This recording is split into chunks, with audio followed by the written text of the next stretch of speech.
North Korea calls Trump a lunatic old man who may start nuclear war as U.S. and Japan hold summit. North Korean and U.S. leaders have fired another round of harsh words, with the North Korean regime calling Donald Trump a lunatic old man seeking to start a nuclear war.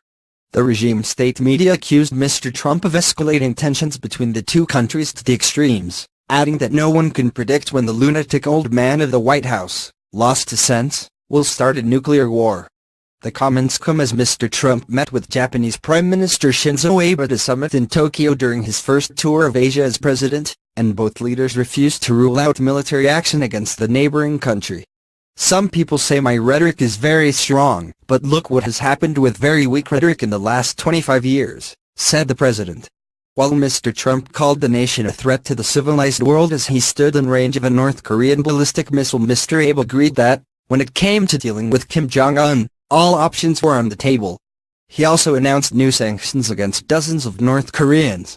Japan does not have a standing army as part of its post-war pacifist constitution, but it has so-called self-defense forces.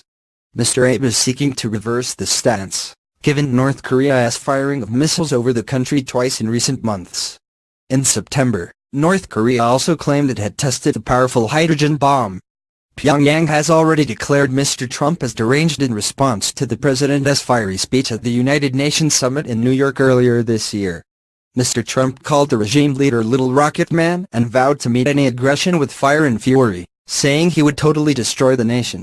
In recent months, the U.S. has also upped joint military drills with South Korea, including sailing fleets of warships and flying planes near the border, as well as practicing dropping bombs on targets in South Korea.